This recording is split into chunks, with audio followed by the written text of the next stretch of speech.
자, 이번 시간에는 우리 유형자산 볼 거예요.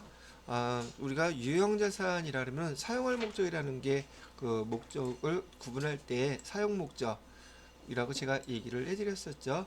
다행히 얘는 비유동자산이니까 1년을 초과해서 사용할 것이라고 예상되는 자산이겠죠. 비유동자산이다. 1년을 초과하여 사용할 것으로 예상되는 자산. 그래서 비유동자산을 설명하는 거예요. 비유동자산. 그다음에 여기 유형자산이라는 말을 여러분들이 알아듣게끔 하기 위해서 사용할 목적이라고도 목적을 얘기해 놨는데요. 시험 문제나 여러분 교재에 보시게 되면 얘를 영업용이라고도 많이 표시를 해놨어요. 영업용이 사용 목적이라는 뜻이기도 하고요. 영업용이란 말이 나오면 유형 자산에서 기록해야 될 기정을 찾아야 된다는 뜻이구나라고 판단하시면 되겠고, 또 업무용이란 말도 써요. 업무용으로 이것도 유형 자산이라는 말을 사용하게끔 만들어 놓은 말이겠구나 이렇게 생각을 하시란 얘기죠. 자, 그러면 여기 유형자산의 개념은 이렇게 하나 설명해 드렸고요. 요 밑을 보시게 되면 유형자산의 종류가 나와 있죠. 우리가 기본적으로 유형자산의 종류는 토지, 건물, 그다음에 차량 운반구, 그다음에 비품, 기계장치 이런 거 했었죠. 기본적인 건 기억해 주시면 되겠고요. 그다음에 구축물도 나와 있는데 구축물 시험 문제 아직 한 번도 못 봤어요. 근데 그러니까 우리가 회계를 배웠으니까 구축물이 어떤 것인가라는 것 정도는 교재를 보면 금방 아실 수 있을 것들이에요. 구축물도 한번 봐두시고요. 자, 여기서 중요한 거 유형자산의 종류에서 여러분이 중요한 거 중요한 건 중요한 건데 시험 문제에서 물어보고 또 그다음에 여러분이 알아야 될 게 이 중에서 토지하고 여기 건설 중인 자산이라고 나와 있죠. 건설 중인 자산은 우리가 지금 건물을 짓거나 또는 기계장치를 갖다가 지금 설치하고 있을 때 건설 중인 자산이라고 해서 건물만 해당되는 게 아니에요. 유형 자산 중에서 설치 과정에 있는 것들을 우린 다 건설 중인 자산이라고 기록을 한답니다. 그래서 지난번에 어떤 분이 여기 건설 중인 자산 그러면 건물에만 쓰는 게 아닌가요? 물어보는데 그분은 교재 안 읽어본 거야. 건물도 건설 중인 자산, 구축물도 기계장치도 다 여기 속하죠. 아직 다 세팅이 안 된 것들은 우리 건설 중인 자산이라고 쓸 수 있어요. 근데 여기 보시게 되면 토지와 건설 중인 자산은 감가상각을 하지 않는다. 근데 우리 아직 감가상각 안 배웠죠. 근데 그렇게만 알아주세요. 감가상각이라는 말 뜻은 감가. 사용하게 되면 가격이 떨어지거든요. 토지는 가격이 안 떨어진대요. 그래서 감가상각하지 않고 건설 중인 자산도 감가상각하지 않는 자산이다. 이렇게 기억을 해두시면 일단 되겠습니다. 참고로 건설 중인 자산 이거 지금 설명할까?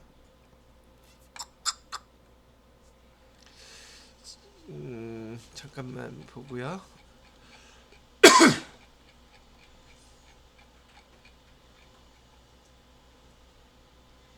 여기 나와 있다. 제가 여기 건설 중인 자산은 여지껏 개정을 한 번도 못 보셨었던 것인지라 제가 요거 보고서 제 개인적으로 그냥 설명을 해볼게요. 그리고 요 교재 나중에 한번 풀어보세요. 건설 중인 자산은 언제 쓰냐면 예를 들어서 제일 대표적으로 건물을 지을 때요. 건물을 갖다가 완성된 걸 사갖고 오면 우리가 건물 이렇게 기록하면 되는데 우리 회사에서 직접 건물을 짓는 경우도 있잖아요. 그래서 우리 회사에 사옥을 신축한다 그랬을 때 건물을 지으려면 일단 직원들한테 건물 지으세요 할 수는 없잖아요. 그럼 건축회사하고 계약이라는 걸 먼저 해야 되겠죠. 그래서 계약금을 먼저 줘야지 돼요. 근데 우리 앞에서 배웠을 때 계약금 그러면 뭐라고 기록하기로 배웠었죠? 청구금이죠. 그건 재고자산일 때예요. 똑같은 계약금인데 건물을 짓기 위해서 계약금을 준다. 계약금을 주게 되면 얘는 건설 중인 자산이라고 이렇게 기록하셔야지 돼요. 계약금인데도 불구하고. 자, 그렇게 돼서 처음에 계약금으로 차변에 건설 중인 자산, 만약에 계약금으로 1,000원을 줬다고 이렇게 가정을 할게요. 근데 얘는 건물을 짓기 위해서 준 거란 말이죠. 대변에다가는 현금으로 줬다고 그냥 가정하겠습니다. 그러면 1,000원 이렇게 쓰세요. 이 건설 중인 자산은 가계정이에요. 임시계정. 그래서 건물이 완성되면 다 없어질 것이긴 한데요. 건설 중인 자산 첫 번째 이렇게 있고요. 그 다음에 두 번째, 건물을 막 짓다 보면은 지금 그 건물이 완성된 정도에 따라서 건설회사에서 돈을 달라고 합니다. 그래서 돈을 1차, 2차, 보통 우리가 부동산 거래할 때 중도금 개념이라고 보시면 돼요. 그래서 처음부터 다 완성된 다음에 돈을 달라는 게 아니라 계약서에 어느 정도, 예를 들어서 10층짜리 빌딩을 짓는다. 그러면 계약서에 만약에 1층이 완성됐을 때마다 돈을 청구할게요 라고 계약을 해놓는 거예요. 그래서 첫 번째 중도금이 나갔어요. 근데 지금 건물은 완성이 아직 안 됐단 말이죠. 똑같이 건설 중인 자산 해역서는 3,000원 이렇게 나갔다고 가정을 할게요. 그래서 얘를 갖다가 우리가 흔히 아는 얘기로는 중도금 있잖아요. 1차 중도금 이렇게 표시할 거예요. 1차 중도금으로 이렇게 나갔고 대변에는 똑같이 현금으로 나갔다고 가정을 할게요. 자, 그 다음에 또 한 번 더 지나서 차변에 2차 중도금이 나가야 되겠죠. 건설 중인 자산 이번에도 뭐 이번에 4,000원 나갔다고 할게요. 얘는 2차 중도금이었다고 쳐요.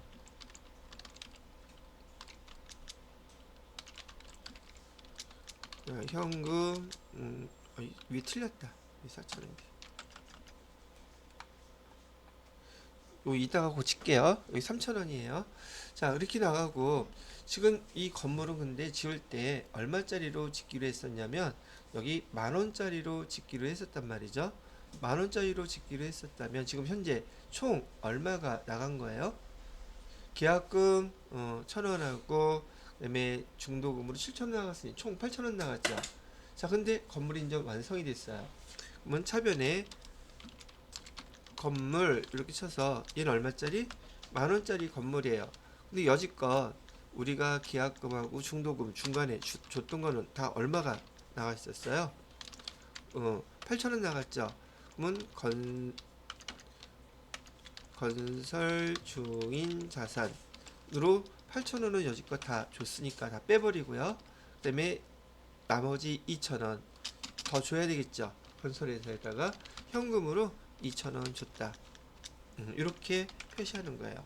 이럴 때 건설 중인 자산이라는 계정을 임시 계정으로 사용하고 있다가 건물이 완성이 되게 되면은 건물이 완성되면 그 금액 그대로 다 이렇게 해서 빼주셔서 없애야 돼요.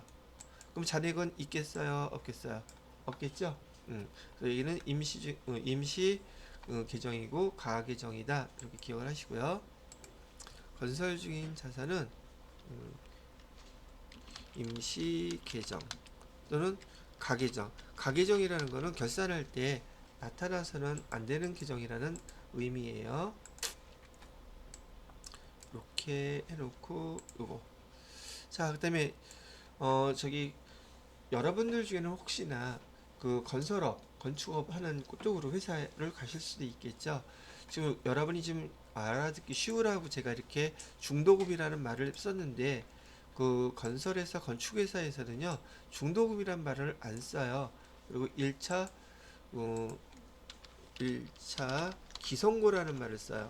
기성고라고 나오는 것은 한자어로 이미 기자예요. 이미 성 만들어진 거. 그래서 기성고라는 것은 이미 건설되거나 이미 만들어진 거에 대한 금액을 청구하는 거를 기성고라고 이렇게 불러요. 그러면 만약에 이런 데 가셨는데 저기 A라는 업체에다가 기성고 좀 청구해 주세요. 그런데 기성고가 뭔가요? 기성고에 가서 청구하라는 말인가요? 고등학교는 어디 있나요? 이렇게 하지 말고요. 기성고가 무슨 뜻이다? 이미 완성된 분에 대한 돈을 청구할 때 기성고라는 용어를 사용하는 겁니다. 라고 이렇게 알려드리는 거예요. 되셨죠? 그리고 요거는 필수 예전에 있다가 여러분이 복습하실 때 한번 풀어보시면 되겠습니다. 자, 그리고 요건 좀 캡처해놨으니까 필요하면 이따 드릴 거고요. 다시 여기 앞에 종류를 보도록 할게요. 자, 그래서 지금 여기 유형자산의 종류에 여러 가지가 쭉 나와 있는데요. 이 유형자산들 중에서 각각의 계정들에 대해서 설명이 예제까지 해갖고 쭉 나와 있죠. 이 내용들이 여러분 회계 2급, 회계 1급 시험 문제들이에요. 어떻게 기록하는지. 그러면 주로 제가 이걸 뭐 직접 해드릴 필요는 없고 여러분들이 한번 쭉 보시면서 이따가 지금 보세요. 이것도 시간 드릴 테니까. 그리고 요거 한번 쭉 읽어보시고 난 다음에 바로 진도 나가도록 할게요. 왜? 여러분이 앞에서 보셨던 우리 회계원리 교재에서는 이렇게 자세히는 안 나와 있었거든요. 근데 처음 회계 1급을 통해서 여러분이 자격시험에서 보셔야 될 내용들이 쭉 설명이 잘 되어 있는지라 제가 잠깐 시간 드릴 테니까 여기 토지, 건물, 구축물, 기계장치, 차량 운반구 근데 이 내용이 이해가 안 가는 거 있으면 그냥 넘어가셔도 상관없습니다. 여기 유형자산 처분이익이나 이런 걸 아직 안 배웠기 때문에 모르실 거예요. 그냥 한번 쭉 읽어만 보고 넘어가세요. 용어들만. 됐습니다. 그 용어 끝나게 되면 그 다음부터 여기 해당되는 유형자산에 대한 설명을 제가 정리해 드리도록 하겠습니다. 자, 시간은 자, 쭉 계정들에 대해서 한번 읽어보셨을 테니까 자, 지금부터는 여기 유형자산에 대한 전체 설명을 한번 정리를 해보도록 할게요. 자, 유형자산은 아까 말씀드렸던 것처럼 사용목적이라고 말씀해드렸죠. 유형자산은 사용목적이고요. 보통 얘를 영업용이라고도 쓴다고 얘기를 했었고요. 또는 업무용으로 회사에서 샀다 이런 얘기를 하게 돼요. 유형자산에 대해서 여러분이 회계 담당자로서 회사에서 업무를 보거나 자격시험을 보기 위해서는 얘도 세 가지 단계를 구분할 줄 알면 돼요. 그 각각의 세 단계에서 무엇을 내가 알아야 되는지 그게 포인트란 얘기예요. 그래서 아까 말씀드렸던 것처럼 제가 설명드리는 것들은 그 계정이 회사에서 사용될 때 단기매매증권 같은 경우는 취득과정 알았어야 됐었죠. 두 번째, 그 12월 31일까지 보유할 때 그 평가 하는 거 알아야 됩니다 얘기했었죠. 그다음에 세 번째, 단기매매 증권은 목적 자체가 시세차익 목적이기 때문에 1년 안에 팔겠죠. 처분 과정 알아야 돼요. 그래서 그때마다 어떤 회계 처리를 회계 담당자가 해야 되는지가 머릿속에 정리가 되면 그런 문제 나오더라도 어렵지 않게 적응하실 수 있다는 말이죠. 자, 여기 유형자산도 봐요. 유형자산이라는 거 우선 제일 흔하게 많이 접하는 거 차량 운반구 회사에서 필요하면 사야 되겠죠. 그러면 회사에서 그 차량 운반구를 승용차를 사면 트럭이나 살 때 회사의 재산에 변동이 생겼으니 그럼 기록해야겠죠. 그죠? 회사에서 이런 거 사는 거 흔한 일이에요? 드문 일이에요? 아주 뻔질나게 벌어지는 일이에요. 그러니 이거 시험 문제 많이 나오겠어요? 안 나오겠어요? 당연히 많이 나오겠죠. 실무에서 많이 사용되니까 이거를 할 줄 알아야지 자격시험을 통과한 의미가 있지. 이걸 기록할 줄 모른다면 자격증 따도 완전히 이거는 이론 시험밖에 안 되잖아요. 그래서 유형자산도 단기매매 증권과 마찬가지로 그다음에 지난 시간에 배웠던 재고자산과 마찬가지로 이 유형자산을 취득할 때 뭐가 이슈인지를 여러분들이 구분을 하셔야 돼요. 거기서 뭐뭐들이 나오는 거. 자, 두 번째, 계속 사용하게 되겠죠. 그래서 이 두 번째 단계에서는 사용 과정에서 발생하는 내용들을 여러분이 이제 알려드릴 테니까 사용 과정에서 회계 담당자들이 어떻게 얘를 갖다 기록해야 되는지 그것들을 보시면 좋을 것 같고요. 세 번째, 사용하다가 보면 언젠가는 팔아야겠죠. 그래서 처분 과정 이렇게 세 과정을 똑같이 여러분이 정리를 하셔서 머릿속에 기억해 놓으시면 편하다는 얘기예요. 자, 그러면 첫 번째 취득 과정부터 설명을 해봅니다. 취득 과정에서 문제가 되는 것은 우선 제일 많이 유형자산에서 나오는 것이 토지, 그 다음에 건물, 그 다음에 차량 운반구. 요걸 제일 많이 이제 설명하게 되는데 여기 공통점이 있어요. 예를 들어서 이 토지가 10만원이었다고 가정을 해보겠습니다. 자, 지금 문제는 회사에서는 이런 걸 취득할 때 돈을 사용하기 때문에 돈을 사용함으로 인해서 회사의 재산이 변동이 생겨요. 그러면 토지 살 때 10만원이라고 가정하면은 10만원만 주고 토지 딱 사면 그 이후로 돈 쓸 게 있을까 없을까? 토지와 관련돼서 이 토지 왜 샀냐면은요, 우리 회사 아까 얘기했던 그 사옥을 지으려고 토지 산 거예요. 그러면 이 토지를 샀을 때 판판한 땅에다가 토지를 사게 됐을까? 아니면 나무도 있고 돌도 있고 이런 거 샀을까? 건물도 있고 수동 건물 그런 거 샀을까? 그럼 그 건물 위에다가 사옥 새로 져요? 그럴 수 없겠죠. 그러면 우리의 토지를 산 목적에 맞게끔 토지를 위해서 쓰는 모든 돈이 있을 거 아니에요. 그게 우리 상품 살 때 부대비용이라고 얘기했던 거 똑같아요. 부대비용들이 발생해요. 토지를 우리 목적에 맞게 사용하기 위해서. 그래서 얘를 사옥으로 사용하기 위해서 토지를 샀는데 우선 제일 중요한 거 사자마자 이 토지 내 거야. 누구 그거 어떻게 알지? 내가 샀잖아. 그게 내 거라는 걸 옆에 사람이 토지 내가 돈 주고 샀는데 자기 거래. 그럼 어떻게 구분해? 멱살 잡고 싸워서 이긴 놈이 내 거야. 그렇게 하면 돼? 아니겠죠. 지금 여러분이 생각을 해봐요. 이런 그 토지를 샀는데 이게 여러분 거라는 증거가 뭐가 있냐고. 아, 증명서류보다 가짜로 만들면 되지. 그죠? 방법이 없나? 근데 여러분 이렇게 이런 거 토지나 건물, 부동산이나 이렇게 사잖아요. 그러면 저기 국가에서 세금 내라고 지방자치단체에서 날라와. 그게 뭐 나오냐면 취득세 또는 등록세 이런 게 날라오는 거 봤나요? 취득세, 등록세는 이 재산을 누구의 재산에서 누구의 재산으로 매각이 돼서 이렇게 됐다는 걸 증명하는 그 기록. 그 기록을 누가 자기 계속 유지하고 있겠어요? 국가에서 하고 있어요. 그래서 여러분 뭐 무슨 등본, 등기부 등본 뭐 이런 거 띄잖아요. 그 기록하는 기록 유지 관리해주는 세금이라고 보시면 돼요. 그래서 특히 토지도 건물도 차량 운반구도 이런 걸 여러분이 사시게 되면 100% 취득세 등록세 내라고 고지서 날라옵니다. 근데 얘는 말 그대로 세금이거든요. 근데 만약에 토지를 사지 않았다라면 이 세금을 내라고 고지서가 날라올 일이 있을까 없을까? 없겠죠. 그래서 얘가 바로 토지와 관련된 부대비용들이에요. 부대비용은 뭘로 기록하게 됐었죠? 취득하는 자산명으로 기록한다. 토지를 샀는데 취득세, 등록세 내라고 고지서 오게 되면 여러분 기록할 때 뭐라고 기록해야 돼요? 또 세금과 공과 안다고 세금과 공과 그 기록하면 틀려요. 취득하는 뭐야 쓴다? 이 부대비용 부대비용이고요.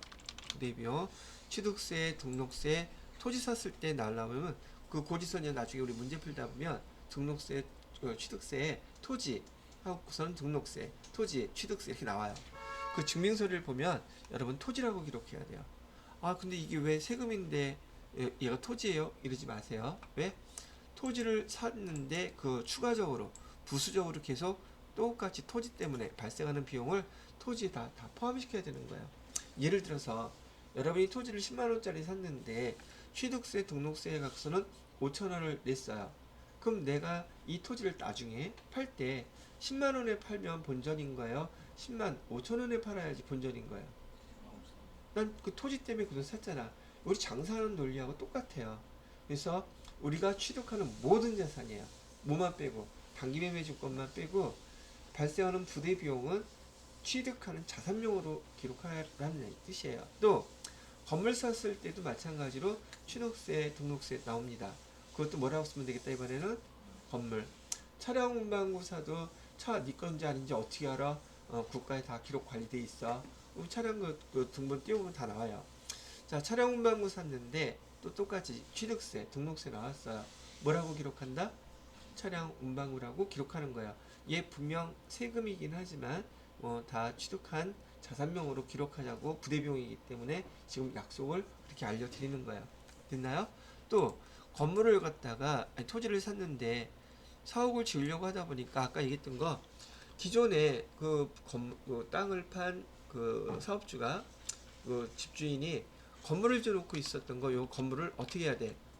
이건 보존해야 돼? 없애버려야 돼? 없애버리는 거 뭐라고 불러요? 철거. 철거할 때 직원들 토요일날, 일요일날 불러내서 곡괭이로, 삽으로, 망치로 부시라 그러면 돼? 이것도 철거할 때 업체 불러야겠죠. 그럼 철거해주고 돈 달라고 하겠죠.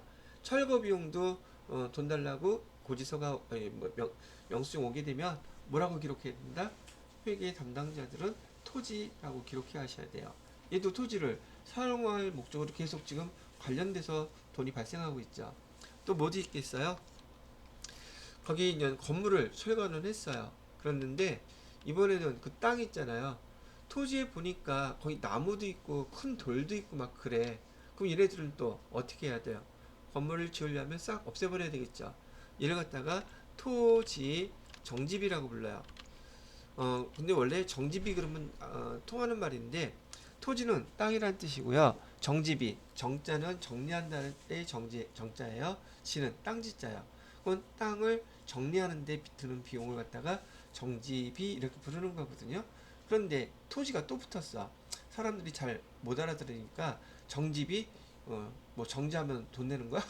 아니라 땅을 갖다가 정리할 때 들어가는 비용조차도 여기 마찬가지 부대 비용으로 봐서 돈 달라고 청구서가 오게 되면 토지라고 기록하라고 얘기해 드리는 거예요. 자, 부대 비용은 어떤 건지 이제 이해가 되셨죠? 이 유형자산에서는요, 취득 과정에서 발생하는 이 부대 비용, 그 취득하는 자산명으로 기록할 줄 아는지 모르는지, 그게 시험 문제예요. 그리고 회계 2급 과정에서, 회계 1급 과정에서 시험 문제 아주 취득세, 등록세가 제일 많이 나와요. 왜 그러냐면 시험 문제 뭐죠? 실무에서 이런 거 사면 그 지방자치단체에서 돈 내라고 오거든요, 고지사가. 그런데 철거 비용이라든지 토지 정집이라든지 이런 건 흔하게 발생하는 게 아닐 수가 있기 때문에 제일 많이 흔하게 발생할 수 있는 취득세, 등록세로 여러분들한테 시험 문제를 테스트 한다는 얘기를 합니다. 자, 또 뭐가 있을까 봤더니 이거 있겠네요. 이걸 앞에서 했었어야 되는데 토지는 내가 길거리 가다가 얼마 돈 주고 그냥 사는 거예요? 아니면 부동산 중개업자가 소개를 시켜줘야 되나요? 그럼 뭐가 또 발생하겠어요? 중개 수수료가 발생하겠죠? 중개 수수료 왜 이 돈 써야 되는 거죠? 토지를 사는데 이 사람이 소개를 해줬기 때문에 돈을 쓰겠죠.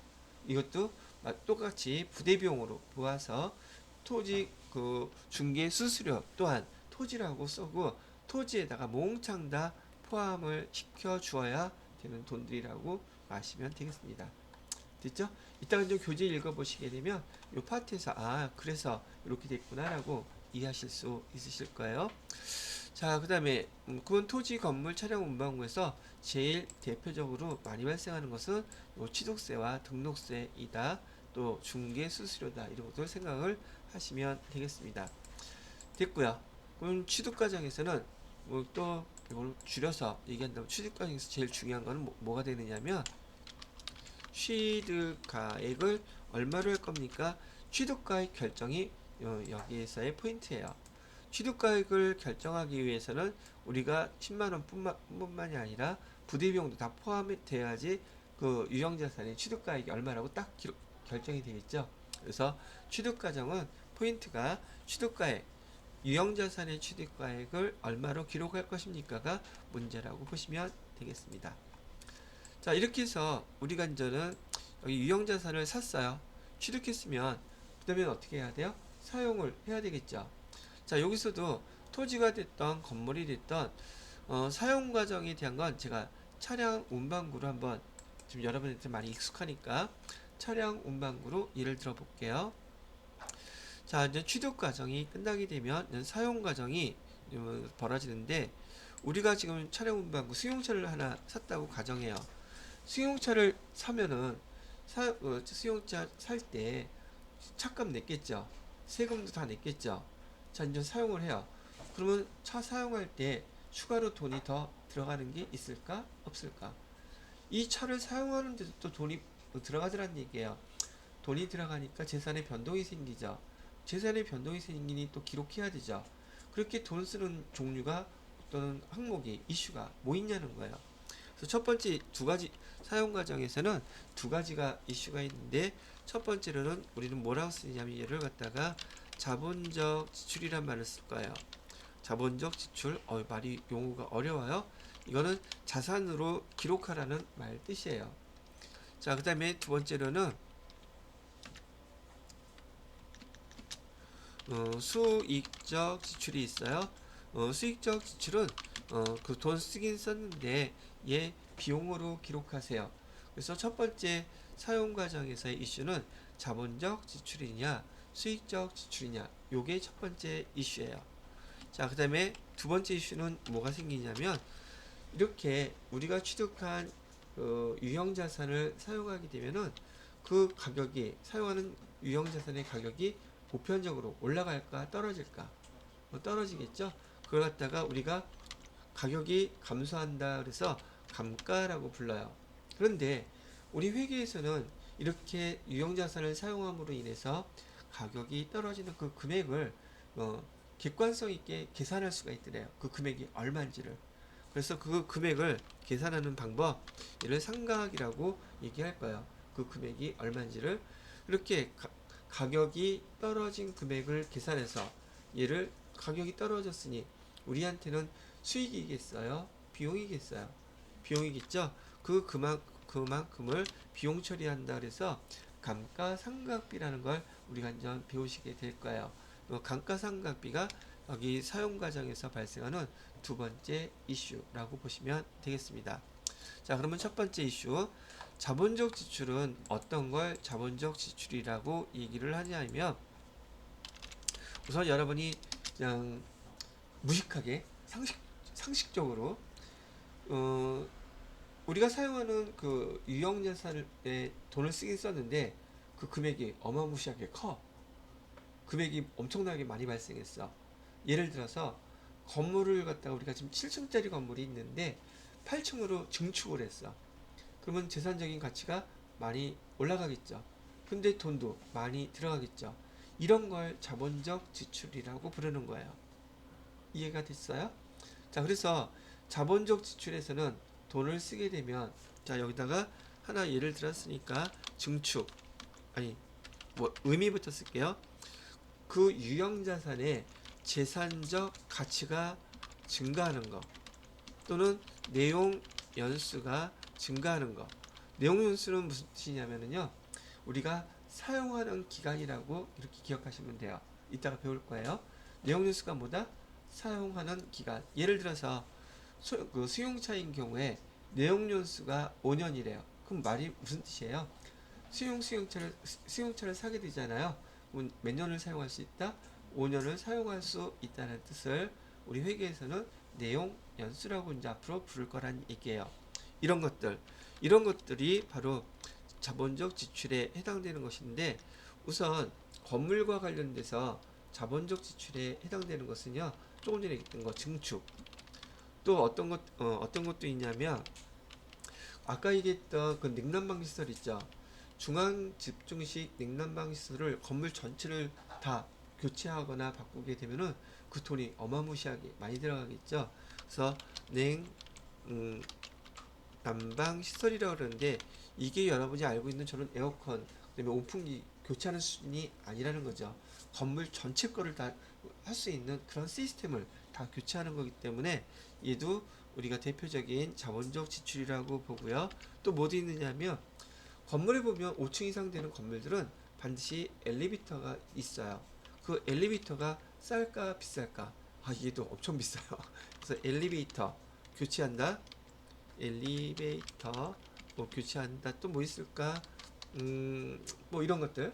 그 다음에 건물에서는 그렇고, 차량 운반구에서 제일 많이 교체할 때 돈 제일 많이 들어가는 게 뭐가 있을까? 엔진이 제일 비싸죠? 그거 하나밖에 없는 것 같아.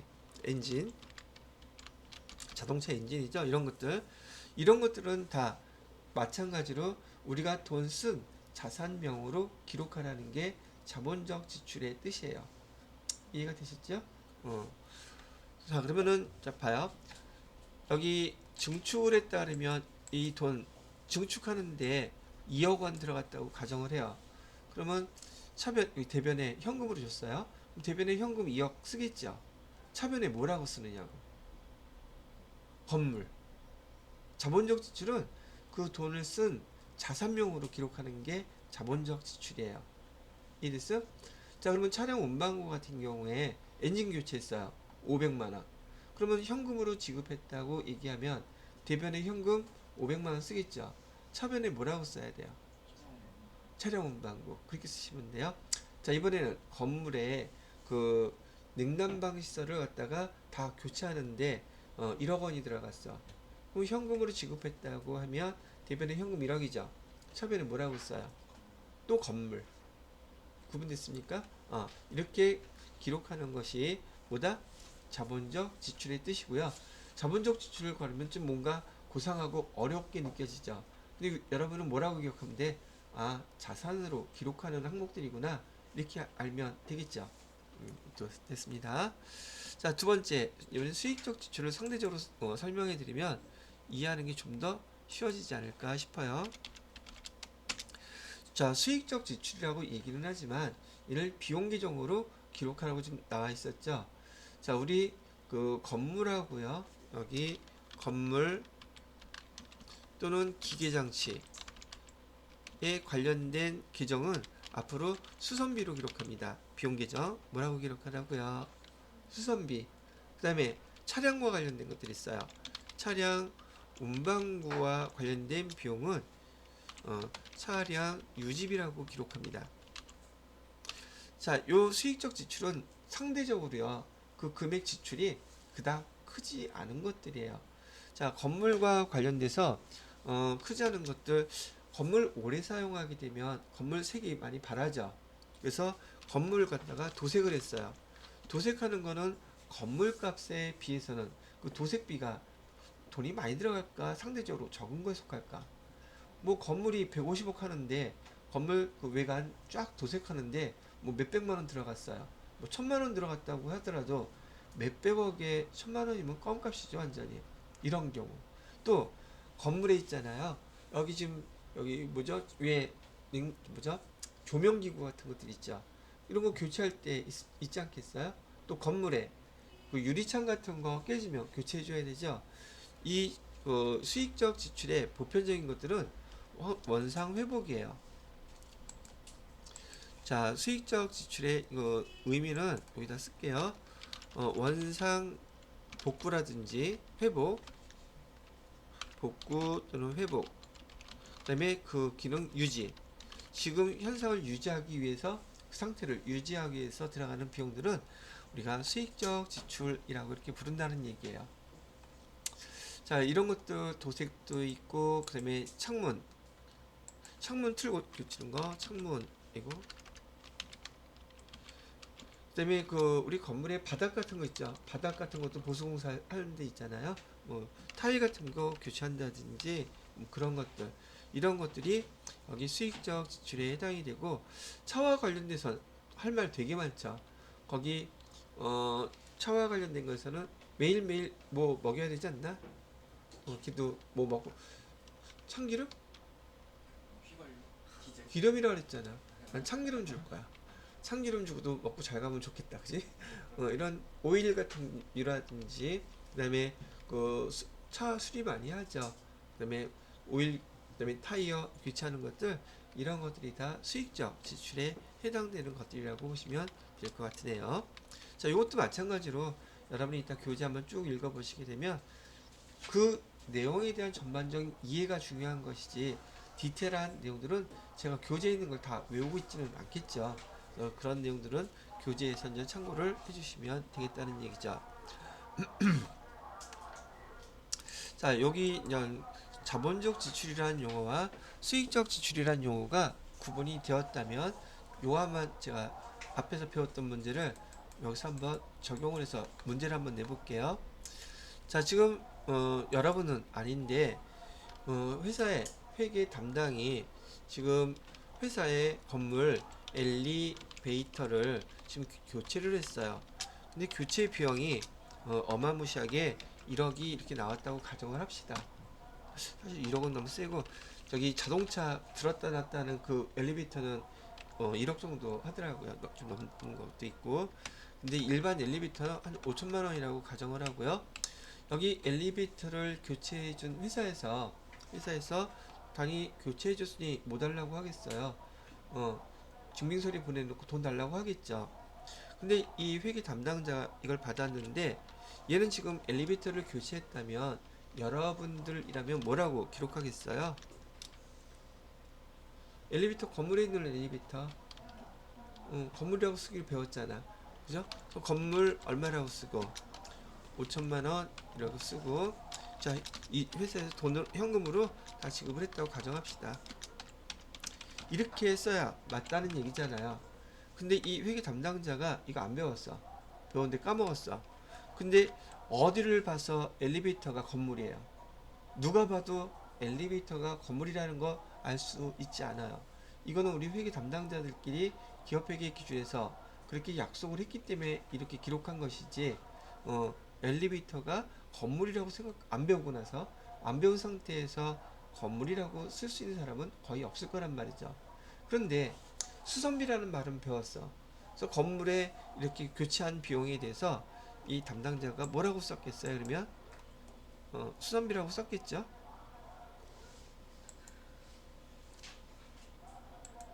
잘 배워두셔야 돼요. 이게 여러분이 될 수도 있어. 그래서 여기서 건물이라고 안 쓰고 수선비에서 5천만 원 이렇게 썼고요. 대변에 현금은 똑같이 썼어요. 있을 수 충분히 있는 일이죠. 근데 제가 질문하고 싶은 거는, 이렇게 회계 담당자가 기록했을 때 재무제표에 미치는 영향은 어떻게 되겠습니까?요. 문제가 되겠죠? 지금 교체 이렇게 써놓고서는 계정을 회계 담당자가 지금 잘못 썼어요. 지금 건물이라고 써야 되는데 뭐라고 썼죠? 수선비, 비용이라고 썼죠. 그러면 건물은 자산이죠. 그죠? 여기다가 옮겨놓고 건물은 자산이고, 그 다음에 밑에 수선비는 비용이에요. 그러니까 비용이라고 써봅시다. 자, 그러면 여기 자산은 과대평가 되겠어요? 과소평가 되겠어요? 얘는 써야 되는데 안 썼죠. 그러니까 과소평가가 되겠죠. 그죠? 화살표로 할게요. 비용은요? 이거 쓰면 돼요, 안 돼요? 안 되는데 썼잖아. 그럼 비용은 과대평가 되겠죠. 이익은 어떻게 돼요?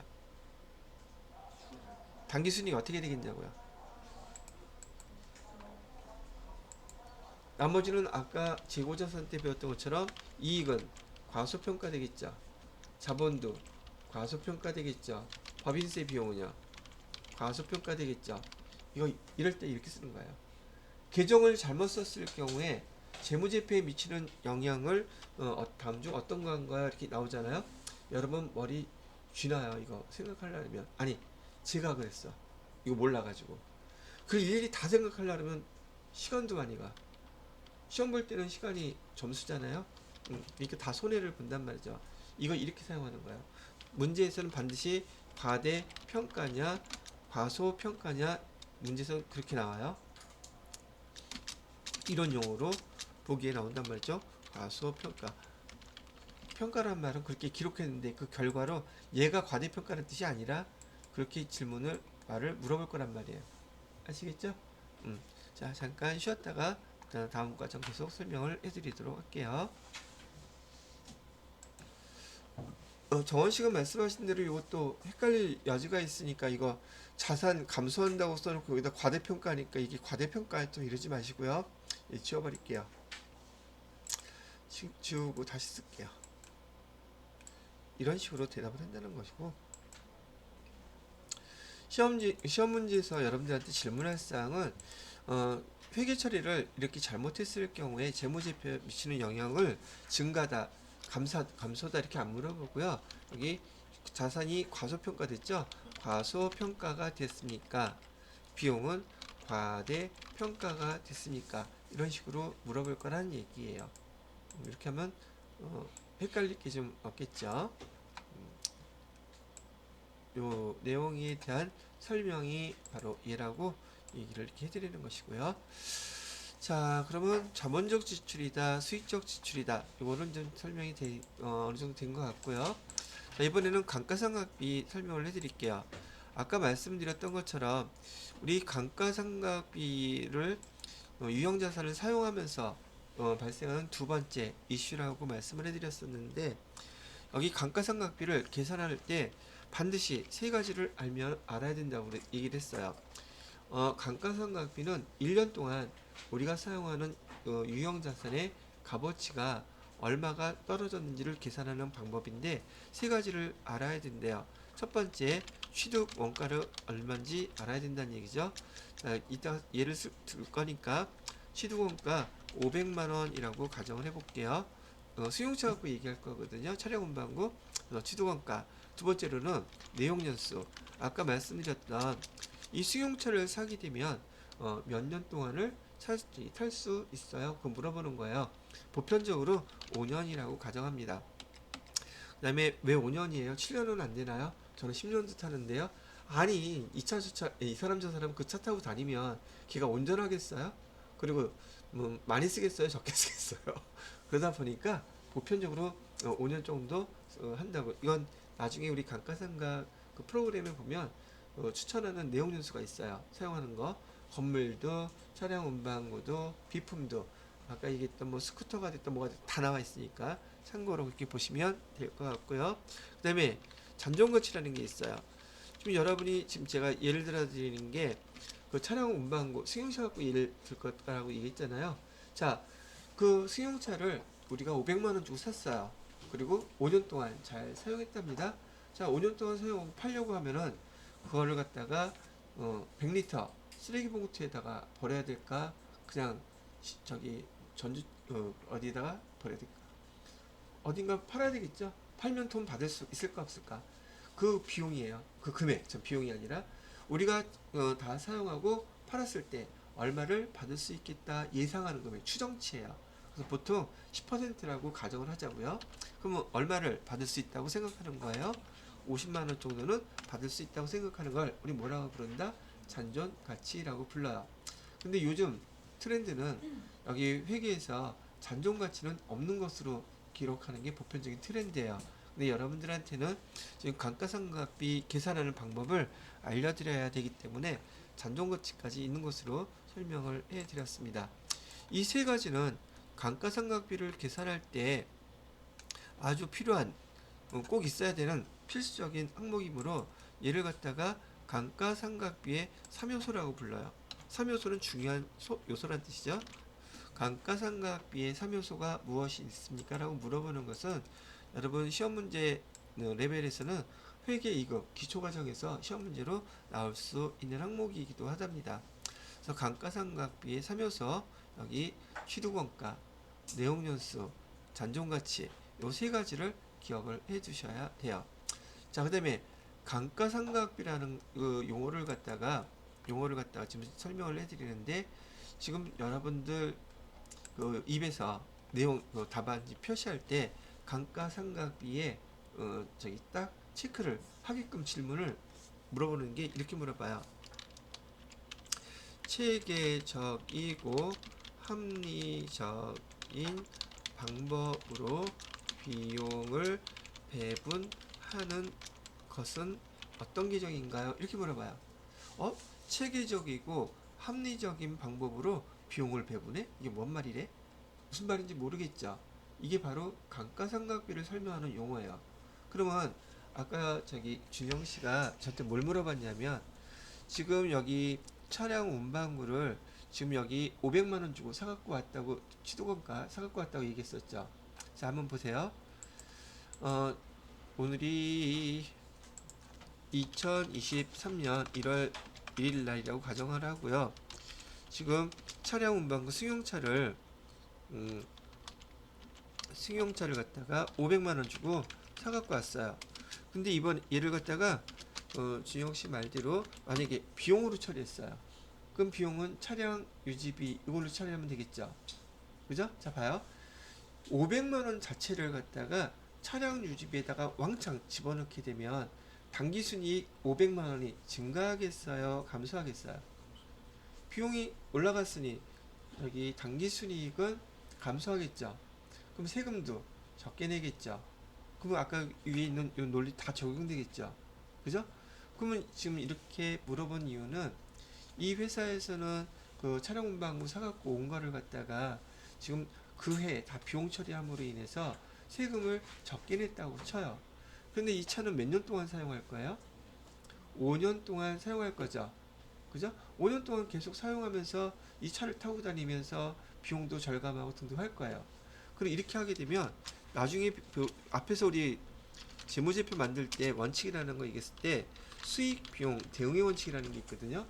계속 이 차를 저기 타고 다니면서 저기 수익, 원래 그 다른 차를 이용했으면 여비교통비가 발생할 거잖아요. 근데 차 타고 다니니까 여비교통비는 발생 안 하겠죠. 근데 이걸로 인해서 돈은 계속 벌고 있죠. 돈을 버는데 이 차가 도움을 주고 있어요. 그럼 수익 비용 대응의 원칙이 깨져버려요. 돈은 버는데 비용은 처음에 샀던 해 다 처리해버려서 없으니까. 그죠? 그럼 요게 합리적이겠느냐? 그리고 그러면 얘는 몇 년 동안 탈 거라 그랬어요? 5년 동안 탈 거라 그랬죠. 5년 동안 탈 거니까 매년 감가상각비 가격이 떨어지는 것만큼을 계산해서 그냥 얼추 100만 원씩을 5년 동안 이를 비용 처리하는 게 얘가 합리적일까? 어떤 게 합리적이겠어요? 그럼 매년 처음 그 자산 500만 원짜리 사갖고 왔던 거를 500만 원을 100만 원씩 5년 동안 비용 처리하는 거예요. 계정은 뭘로? 감가상각비로. 그러면 당기순이익에 매년 100만 원씩이 그 이익이 줄어들겠죠. 한꺼번에 500만 원을 줄어들게 회계 처리하는 게 합리적이겠느냐? 아니면 사용하는 기간 동안에 그 자산 사왔던 금액을 나누어서 5년 동안 100만 원씩 처리하는 게 합리적이겠느냐? 그걸 물어보는 거예요. 어떤 게 더 합리적이에요? 어차피 내가 산 그 유형 자산은 비용 처리할 건 우리가 사용할 거니까 비용 처리할 건 정해져 있어요. 그러면 선택을 어떤 걸 하느냐의 차이인 것 뿐이지 결과론적으로는 시간적인 차이일 뿐 그 비용 처리할 건 맞아요. 그러니 뭐 첫 번째 500만 원 다 처리해도 뭐 결과는 다음 거에는 반영될까 안 반영이 안 되니까 상관없어요. 근데 우리 재무회계에서는 어떤 게 체계적이고 어떤 게 합리적인 것이냐 이걸 따른단 말이죠. 거기다가 뭐를 또 따라야 되기 때문에 수익, 비용, 대응의 원칙을 따라야 되기 때문에 감가상각비라는 걸 통해서 취득한 자산을 내용 연수 동안에 비용을 골고루 배분하는 방법을 채택하고 있더란 말이죠. 아이 말 길겠다. 그쵸? 그러면 나쁜 놈도 아니네 뭐. 지금 빨리 받았을 뿐이지. 아 그럴 수도 있잖아요. 회사가 내년에 망할 수도 있으니까 미리 다 비용 처리해 놓으려고요. 그래서 나중에 좀 이따 설명해 드릴 건데 여기 감가상각비를 계산하는 방법 중에서 가속상각법이라는 게 있어요. 그래서 그 감가상각하는 방법까지 이제 아시게 되면 그래서 이렇게 처리를 하는 거구나. 자 요거는 보통 세무 2급쯤에서 보기에 문제가 나올 거예요. 이렇게 체계적이고 합리적인 방법으로 비용을 배분하는 것은 어떤 계정을 설명하는 건가요? 감가상각비 설명하는 용어라고 이렇게 기억을 해두시면 되겠습니다. 자 그리고 여기 이렇게 감가상각비를 계산할 때 감가상각비는 제가 기준 기간이 몇 년이라고요? 1년을 갖다가 기준으로 해서 1년을 기준으로 해서 감가상각비를 계산하는 거예요. 자 여기 감가상각비 계산하는 방법에는 다음과 같은 것들이 있네요. 자 요거는 하나 캡처를 해 놓고요.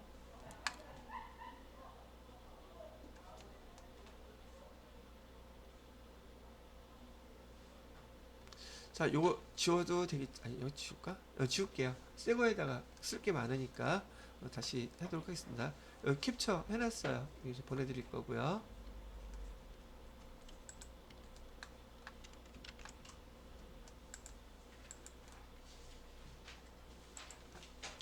자 감가상각 방법. 감가상각 방법은요 크게 네 가지를 설명해 드릴 거예요. 첫 번째로는 정액법이라는 걸 설명해 드릴 거고요. 두 번째로는 정률법이라는 걸 설명해 드릴 거예요. 세 번째로는 연수 합계법이라는 걸 설명해 드릴 거고 마지막으로 네 번째는 생산량 비례법이라고 하는 감가상각 방법을 설명해 드리도록 하겠습니다.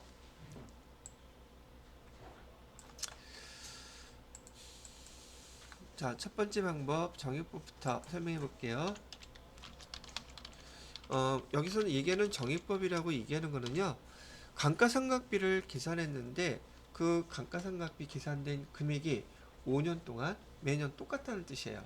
그 금액이 똑같은 금액이 감가상각이 된다는 뜻이랍니다. 그래서 얘를 계산하는 방법은 여기 취득 원가에서 빼기 잔존 가치를 빼요. 그리고 나누기 내용 연수 이렇게 하게 되면 감가상각비가 계산이 된대요. 감가상각비가 계산이 된다고 얘기를 하는 거죠. 근데 아까 제가 예를 들 걸 뭘로 예를 든다 그랬었어요. 여기 차량 운반구로 승용차요. 예를 들 거예요. 500만원. 그 다음에 시도금까지가 그 다음에 내용 연수는 5년이라고 얘기해 드렸고요. 그 다음에 잔존가치는 50만원 이렇게 할 거예요. 자, 그러면 요거 세 가지 감가상각의 3요소를 알고 있으니까 계산할 때 정액법으로 지금 첫 번째 여기 밑에다가 해야 되겠네. 금액을 한번 써볼게요. 취득원가 얼마였었어요? 500만원. 잔존가치는 얼마래요? 50만원. 그러면 금액은 450만원 나오겠죠? 내용연수는 몇 년이래요? 5년. 그러면 1년 동안 감가상각비는 얼마가 되겠습니까?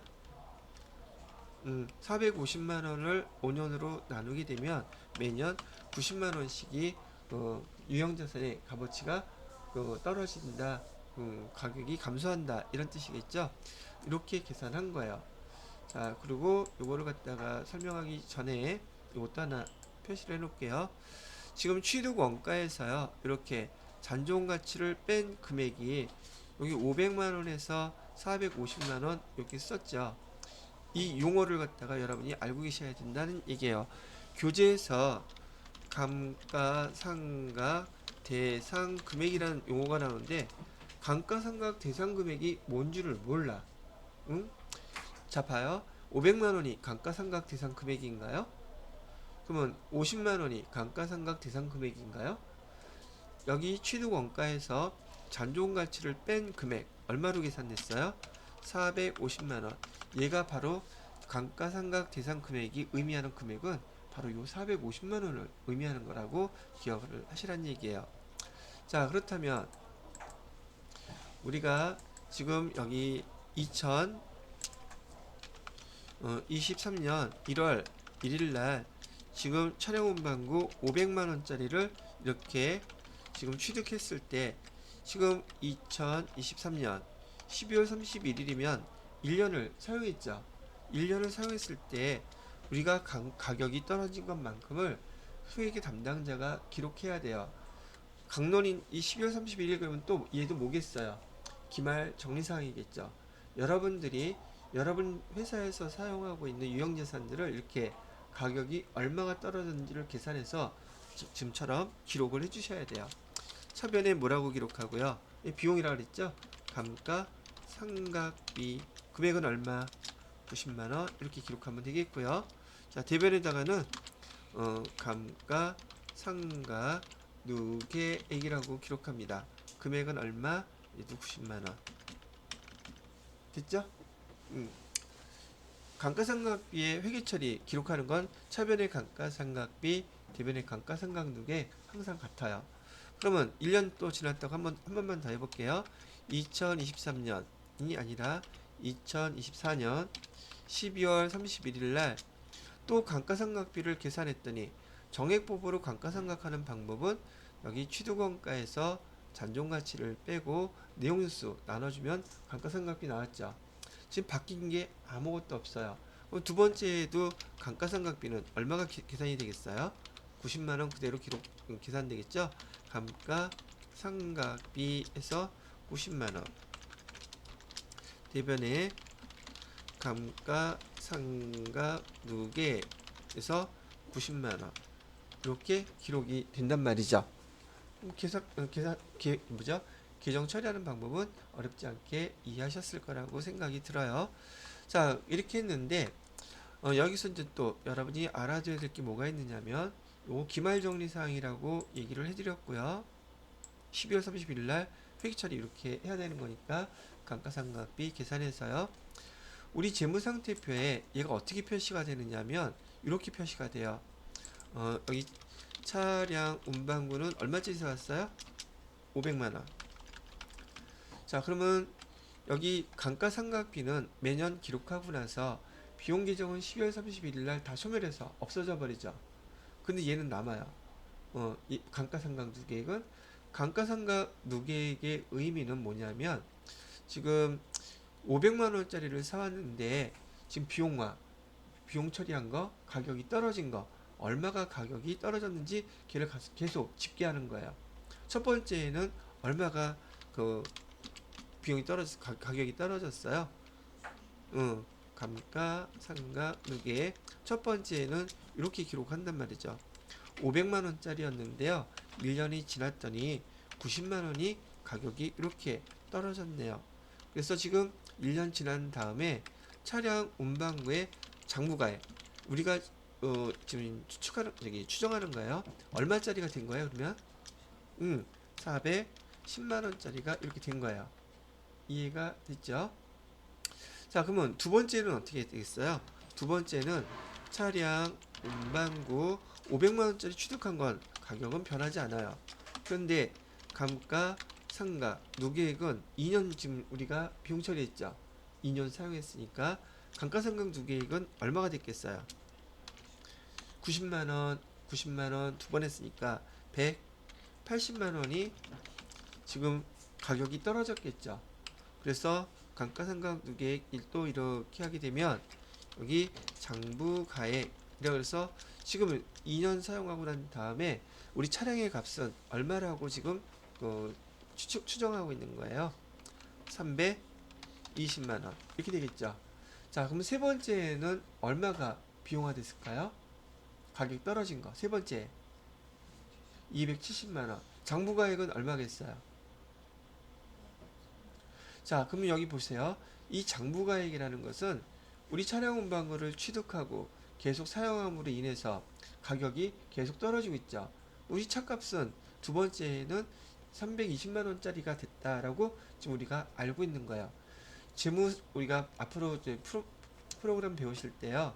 재무상태표 보시게 될 텐데 이렇게 기록이 돼 있어요. 아시겠죠? 자, 그리고 여기에 이제 이런 말을 물어보는 거죠. 지난번에 대손충당금 물어봤을 때처럼 요 감가상각 누계액 있잖아요. 요거는 자산이겠습니까? 부채이겠습니까? 수익이겠습니까? 비용이겠습니까? 그거 물어보는 거예요. 대손충당금 기억나시나요? 까먹었겠죠? 까먹었다고 해야지 내 마음이 편해. 그래서 여기다 밑에다 한번 써드려 보면 대손충당금은 매출 채권을 갖다가 차감하는 계정이었었죠. 그죠? 그래서 매출 채권을 대손충당금 매출 채권을 차감하는 계정이라서 또 매출 채권이란 자산 밑에 있어서 똑같이 자산이에요. 근데 자산을 차감하니까 자기 자리는 대변이고 얘도 자산인 건 똑같습니다 라고 얘기했죠. 그리고 이제 대손충당금은 매출 채권의 차감 계정이면서 평가 계정이란 말 사용했던 거 기억나요? 얘도 똑같아요. 감가상각 누계액의 정체가 뭔가요? 얘는 차량 운반구라는 자산 바로 밑에 기록되어 있기 때문에 얘도 자산이라고 기억하시면 돼요. 그런데 얘는 자산을 증가시켜요? 감소시켜요? 감소시키고 있죠? 그래서 자산임에도 불구하고 자기 자리는 차변이다, 대변이다. 대변이 자기 자리인 거예요. 그래서 얘가 두 번째로 설명하는 유형자산의 차감 계정이면서 유형자산의 차감 계정이면서 and 또 평가 계정이라고 불리는 두 번째 계정을 설명해 드리는 거예요. 사실은 세 개인데 지난 재고자산 배웠던 거 있죠? 재고자산에서 배우셨던 재고자산 평가 총당금도 이 성격이 똑같아요. 그러면 세 개째 배우는 거죠. 대손충당금, 그다음에 재고자산 평가 총당금, 거기 감가상각 누계 얘네들은 다 자산 밑에 기록되어 있기 때문에 자산 계정이고 근데 그 자산을 차감하는 성격을 갖고 있으므로 차감 계정이면서 평가 계정이라고 불리는 것이에요. 이해되셨죠? 그렇게 해서 이것도 설명해 드리고요. 자, 그 다음에 여러분이 배웠던 거 다시 한번 요거 좀 확인을 좀 해볼게요. 뭐요? 자, 여기 봐요. 우리가 현 현금을 사용하게 되면 현금을 차변에 기록했어요, 대변에 기록했어요? 대변에 기록했죠. 그럼 자산이 감소했기 때문에 대변에 기록한 거 아니에요? 그죠? 여기 차량 운반구는 자산 계정이죠. 그럼 가격이 1년 동안 사용해서 가격이 얼마만큼 떨어진 거예요? 90만 원만큼 감소한 거죠. 그럼 자산이 감소했으면 지금 현금처럼 여기다가 뭐라고 기록해야 되겠어요? 자산이 감소한 만큼을 차량 운반구의 가격이 감소했으니까 차량 운반구 90만 원 이렇게 썼어야 될 거 아니에요. 근데 그렇게 썼어요, 안 썼어요? 안 썼죠. 이렇게 차량 운반구의 가격이 떨어진 것만큼을 바로 기록하는 방법을 우리 회계에서 직접법이라고 불러요. 직접법이라고 부르는데 지금 여기서는 그 떨어진 것만큼을 뭐로 기록했어요? 차량 운반구라고 기록하지 않고 감가상각 누계액이라고 기록했죠. 이렇게 기록하는 방법을 우리는 간접법이라고 불러요. 시험 문제에서는 유형자산의 기록 방법은 직접법이다, 간접법이다, 어떤 거다? 그거 아는지 물어봐요. 직접법이 뭔지, 간접법이 뭔지, 그것도 물어볼 수 있는 거죠. 그래서 지금 유형자산은 기업회계 기준에서 직접법으로 기록한다, 간접법으로 기록한다, 그 용어도 판단하실 수 있으셔야 된다는 얘기예요. 자, 그렇게 해서 정액법으로 감가상각하는 방법 하나 설명을 해드렸고요. 두 번째로는 정률법을 설명해 드리도록 하겠습니다.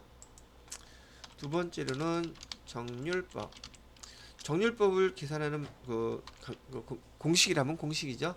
방법은 얘는 제가 미상각 잔액 곱하기 정률 또는 이를 상각률이라고 부릅니다.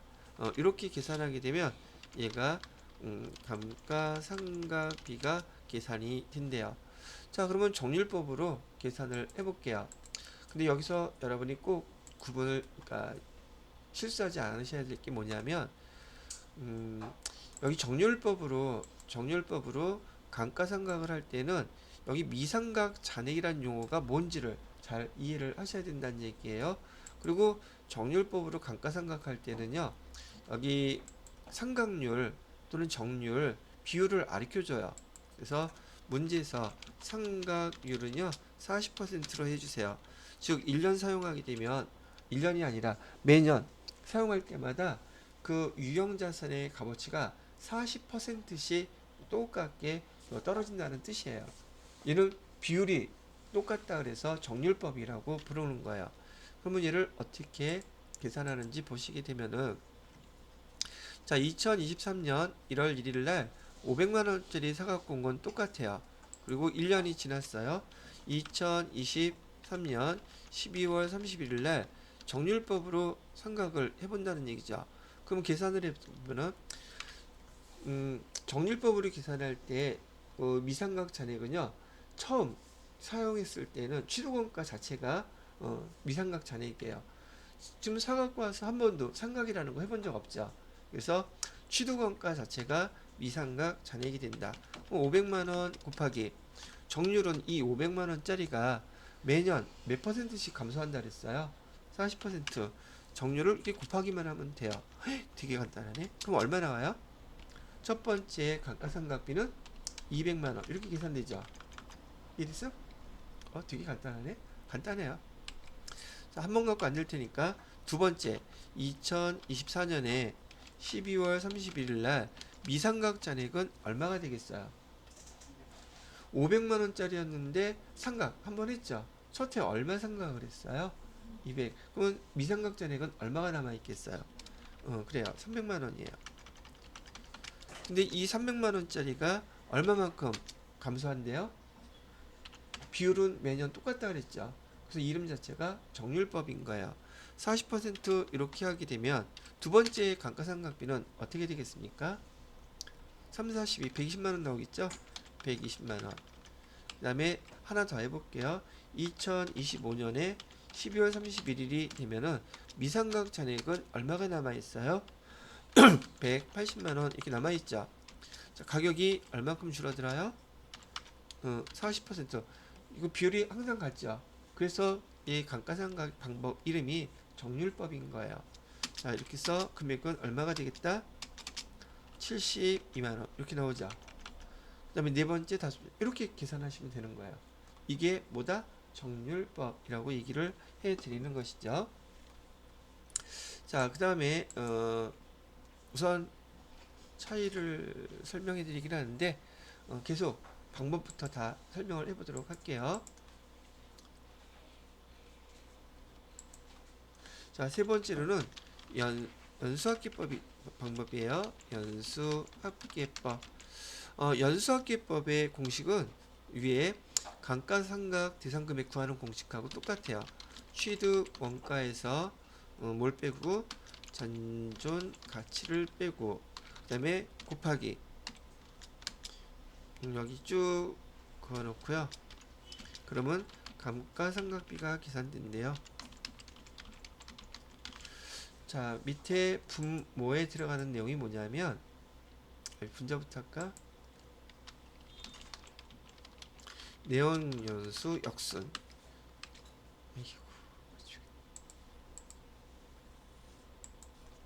이는 내용연수 합계. 이게 무슨 말이냐면요. 앞에 그 연수합계법으로 감가상각비 계산할 때에는 취득원가에서 잔존가치를 빼는 것은 여기 450만원 이하고 똑같은 거죠. 같아요. 그리고 여기는 내용연수 합계라고 얘기하는 게 이 내용연수 몇 년이었었어요?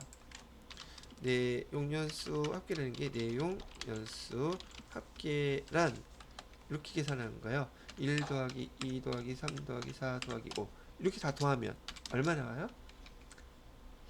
15 나오죠. 그거 해달라는 얘기예요. 그 다음에 역수는 뭐예요? 여기 내용연수 1년부터 5년까지 쭉 했는데 맨 끝에가 뭐야? 5죠. 5, 4, 3, 2, 1 이렇게 하나씩 적용해달라는 얘기인데 걔를 공식으로 쓰면 이렇게 돼요. 취득원가는 얼마짜리? 잔존가치는 얼마짜리? 여기 아까 감가상각 대상금액 450만 원이었었죠? 직접 여기다가 감가상각 계산해 보자고요. 2023년 12월 31일 날 계산을 해보게 되면 450만 원 곱하기 몇 분의 몇 하면 돼요? 합계 연수는 15년이었었고 역순이니까 첫 번째는 맨 끝에 있는 거 5부터 이렇게 곱해주면 돼요. 그러면 첫 번째 감가상각비는 얼마가 계산됩니까? 103으로 나누면 되니까 50만원 이렇게 계산되죠. 그럼 두 번째는 어떻게 돼요? 두 번째도 해볼게요.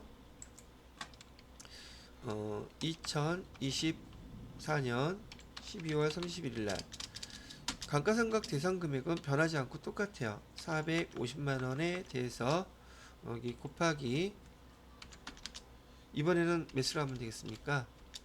15분의 4 하면 되겠죠? 15분의 4 그럼 금액 얼마나 나오나요? 120만원 나오나? 120만원 이렇게 나올 거란 말이죠. 이렇게 계산하는 방법이 연수합계법이에요. 세 번째는 여기다 몇 해주면 되겠어요? 15분의 3 하면 되겠죠. 네 번째는 15분의 2 마지막 15분의 1 그렇게 감가상각을 계속 계산하는 방법을 뭐라고 부른다? 연수합계법이라고 부른다. 됐나요? 자, 마지막 것도 한번 얘기를 해보도록 할게요. 마지막 거는 생산량 비례법이라고 되어 있는데 이 생산량 비례법은 보통 이런 우리 광산 있죠. 광산에 매장량이 얼마가 있는데 그 해 매장량 얼마 중에서 얼마를 갖다가 캐냈다. 그럴 때 사용하는 방법이 생산량 비례법으로 많이 사용한답니다. 생산량 비례법. 근데 얘도 구하는 공식은 같아요. 취득 원가에서 뭐를 빼주면 잔존 가치를 빼주고요. 대신 곱하는 게 여기 좀 다르죠? 여기 그러면은 여기 감가 상각비 계산이 되는데 분모에는 총 생산 가능량 이렇게 해놓고 여기 단기 생산량 매장량이라고 해도 괜찮아요. 근데 의미만 제가 가르쳐 드리려고 이렇게 했더랍니다. 자, 근데 이 그 광산이라고 돼 있고 괜찮고요. 제품을 만드는 기계 장치 있잖아요. 이 기계 장치가 몇 개를 만들면 못 쓰게 된대.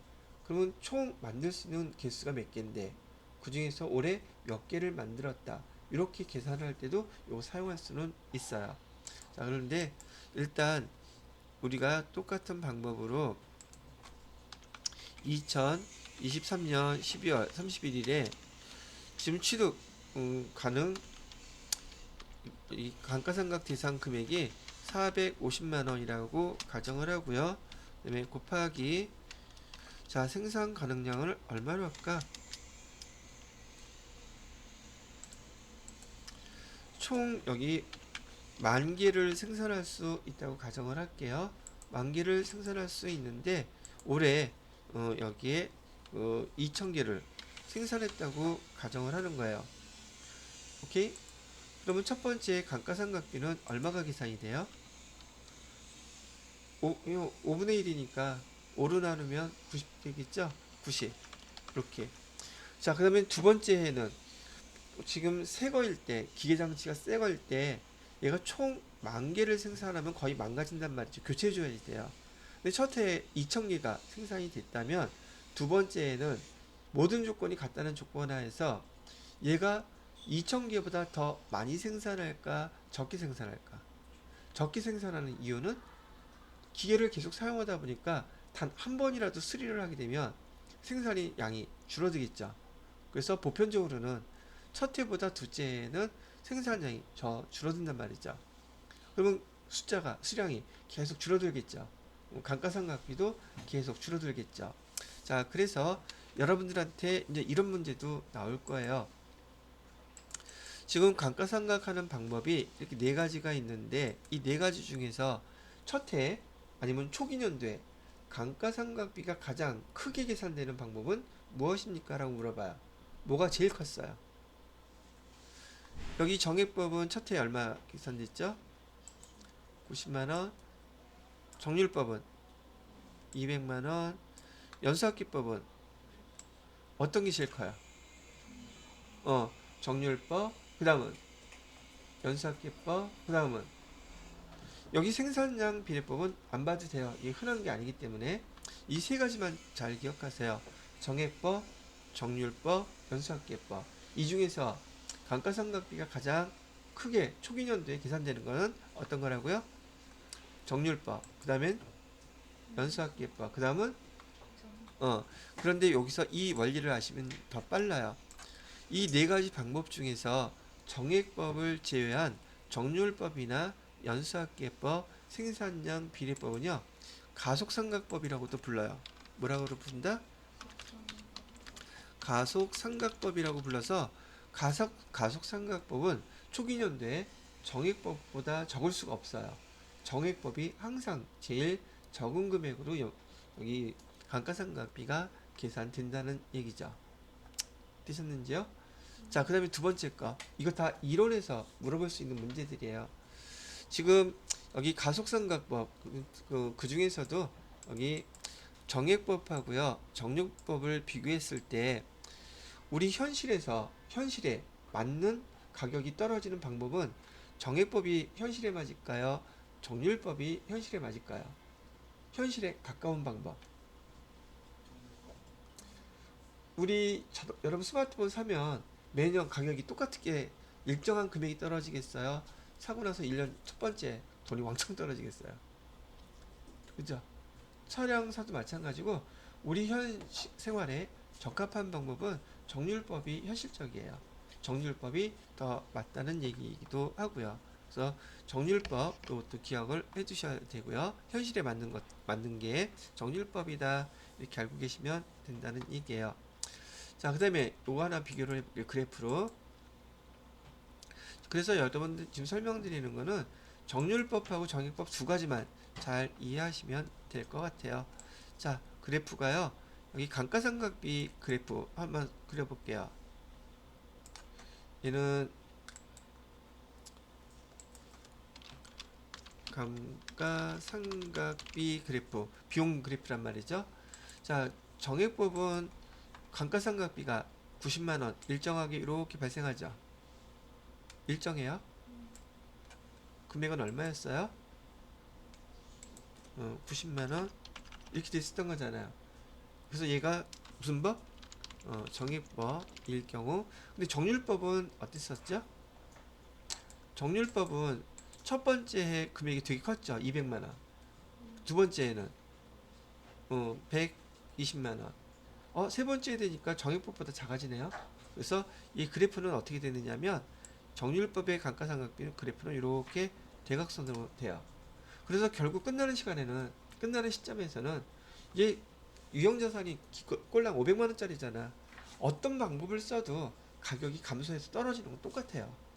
끝에 가면. 왜? 이게 500만원짜리이기 때문에. 500만원짜리가 감가상각비가 600만원이 될 수 있을까 없을까? 죽었다 깨어나 어떻게 될 수 없단 말이죠. 방법은 똑같은데 초기 년도에 뭐가 더 크다는 거예요? 여기 가속상각법이 감가상각 비용이 더 크더란 얘기지. 끝에서 가게 되면 다 똑같아진다는 얘기예요. 그래서 얘는 정률법일 때는 이런 그래프를 보이더란 얘기예요. 정률법일 때. 자, 그러면 감가상각 누계액은 어때요? 여기다가 감가상각 누계액 금액에 대한 그래프는 얘는 이렇게 될 거란 말이죠.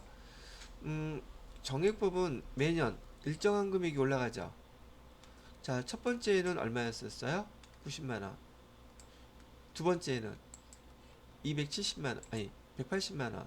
세 번째는 시간이 지나갈수록 얘는 비례식으로 이렇게 올라갈 거라고요. 여기 90만원, 180만원, 270만원. 여기는 1년 지났을 때, 2년 지났을 때, 3년 지났을 때. 이렇게 하면 여기가 딱 매치를 해보게 되면 이렇게 되겠죠. 그럼 이런 그래프로 얘는 정액법으로 우상향으로 정액법은 감가상각 누계액이 금액이 이렇게 커진단 말이죠. 거기에 반해서 여기 정률법은 어떻게 될까? 정률법은 초기 년도에 엄청나게 금액이 커졌다가 누계액이 이렇게 점점 완만하게 바뀐단 말이죠. 요 그래프의 모양이 바로 정률법의 모양이에요. 그래서 여러분이 문제에서 감가상각비에 대한 그래프를 물어보는지 아니면 감가상각 누계액에 대한 그래프를 물어보는지 요 내용을 비교해서 그림만 딱 보고서도 이거 정률법이구나, 이거 정액법이구나, 또는 이거 정액법이구나, 가속상각법이구나, 이런 것을 구분하실 수 있으시면 돼요. 그리고 여러분들한테 감가상각비 계산하는 문제 대부분의 문제는 정액법 시험 문제가 많이 나오기는 하지만 10번 중에 7번은 나와요. 근데 간혹 미친 척하고 정률법이나 연수학기법도 나온단 말이죠. 하나 눈여겨봐야 될 거, 정액법, 연수학계법, 생산장 비례법은 감가 대상 금액이 똑같이 계산돼요. 공식이 다 똑같죠. 초록색으로 해놓을까? 여기 공식이 다 같아요. 이하고 다 같죠? 뭐만 달라요? 정률법만 달라. 정률법은 딱 그렇게 기억해 두셔야 돼요. 미삼각잔액 곱하기 정률. 이게 끝이에요. 근데 시험 문제에서는 잔존값 절말하고 가르쳐줘요. 여기 지금 잔존값이 지금 들어가 있어요? 안 들어가 있어요? 없죠? 그래서 정률법 감가상각비 계산하는 것은 미삼각잔액 곱하기 정률 기억을 해 두시고요. 근데 아까 우리 그 감가상각에 3요소가 있어야지 감가상각비 계산할 수 있다면서요. 그죠?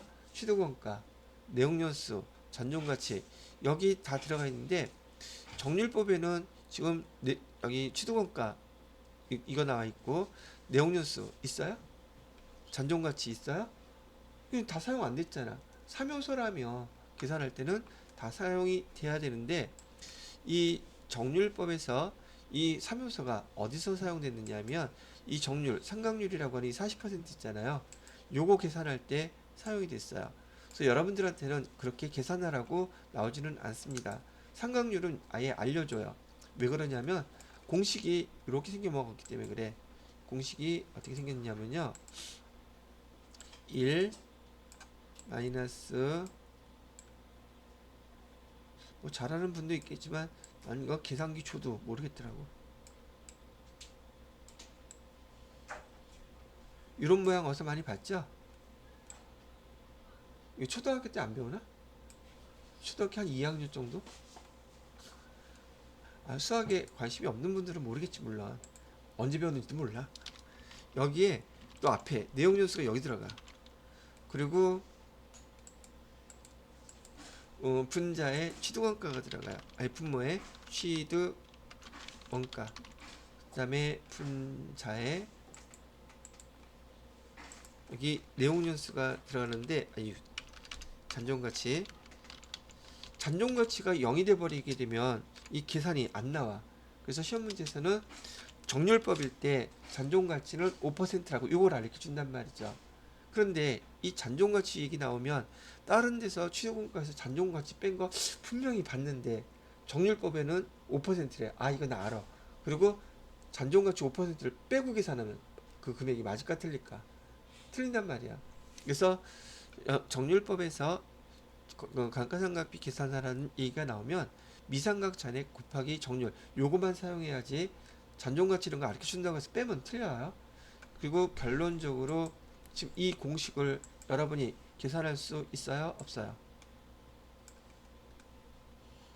여기 루트 씌워놓은 이 공식 계산할 수 있냐고 물어보는 거예요. 모르죠? 그러니까 잊어버려요.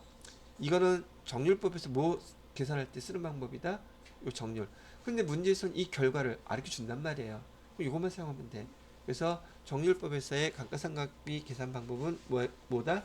미상각잔액 곱하기 정률이다. 이것만 잘 기억하시고 대부분의 시험 문제는 여러분들한테 정액법으로 물어봐요. 이유는요. 프로그램에서 여러분이 이것만 사용할 줄 알면 되는 거기 때문에 개념을 아는지만 물어봐요. 프로그램에서는 다 입력만 하면 지각 계산하니까. 자, 이렇게 해서 여러분들한테 감가상각하는 방법에 대한 내용들을 전반적으로 쭉 다 설명을 해드려 보았네요. 그랬더니 시간이 다 갔어요.